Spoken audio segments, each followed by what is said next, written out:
ഒരു ജോലിയില്ലാത്തവർക്ക് വേണ്ടി മാത്രം വരുന്ന ഒരു അസുഖമാണ് ഡിപ്രഷൻ. എന്തെങ്കിലും എൻഗേജ്ഡ് ആയിരുന്നിട്ടുണ്ടെങ്കിൽ ഇതൊന്നും വരത്തില്ല. അപ്പൊ ആക്ച്വലി വേർഡ് കോമൺ ആണെങ്കിലും പലർക്കും അറിയില്ല എന്താണ് ഡിപ്രഷൻ. ഈ വേർഡ് എല്ലാരും കേൾക്കുന്നുണ്ട്. ഓക്കെ. എന്താണ് ആക്ച്വലി ഡിപ്രഷൻ എന്താണ്?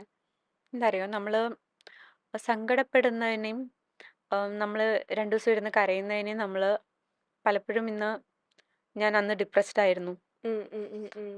ഞാൻ ഒരു ഡിപ്രഷൻ കഴിഞ്ഞ് വന്നതേ ഉള്ളൂ. ഉം, ഉം, ഉം. ഇങ്ങനെയൊക്കെ പലപ്പോഴും ആഹ്, ലേബൽ ചെയ്യാനുള്ള അതെ, ടെൻഡൻസി ഉണ്ടാവാറുണ്ട്. അതെ. അപ്പം ഡിപ്രഷൻ എന്ന് പറയുന്നതിൽ ചിലപ്പോൾ കരയുക എന്ന് പറയുന്നത് ക്രൈയിങ് സ്പെൽസ് എന്നൊക്കെ പറയുന്നത് ഉം, അതിന്റെ ഒരൊറ്റ സിംറ്റം ആണ്. ഉം, ക്രൈയിങ് സ്പെൽസ് ഉണ്ടാവും. ഉം. അതായത് അൺകൺട്രോളബിൾ ആണ്. ഓക്കെ. ഞാൻ ആഗ്രഹിച്ചിട്ടല്ല ഞാൻ കരയുന്നത്. പക്ഷെ പറഞ്ഞു തുടങ്ങുമ്പോഴത്തേക്ക് എനിക്ക് കരച്ചിലാണ്.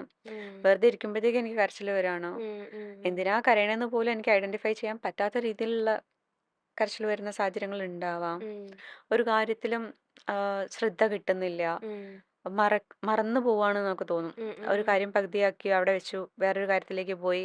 അതിന്ന് നിന്നിട്ടൊരു പ്രശ്നമായി. എപ്പോഴും അറ്റൻഷൻ ഇല്ല, കോൺസെൻട്രേഷൻ ഇല്ല, ഒന്നും ഫോക്കസ് ചെയ്യാൻ പറ്റുന്നില്ല. പലപ്പോഴും നമുക്ക് പ്രൊഡക്റ്റീവ് ആവാൻ പറ്റുന്നില്ല എന്നൊക്കെ ആളുകൾ വന്ന് ഉം, ഉം, ഉം. പറയുമ്പോൾ അത് ഇതിൻ്റെയൊക്കെ ബുദ്ധിമുട്ടുകൾ കൊണ്ടായിരിക്കാം ഉണ്ടാവുന്നുണ്ടാവുക. ഓക്കെ. ഇനി അതുപോലെ ഉറങ്ങുന്നതിൽ ബുദ്ധിമുട്ടുകൾ വരാം. ഉം, ഉറക്കം കൂടാം ചില ആളുകൾക്ക്. ഉം. ഉറക്കം കുറഞ്ഞു പോവാം.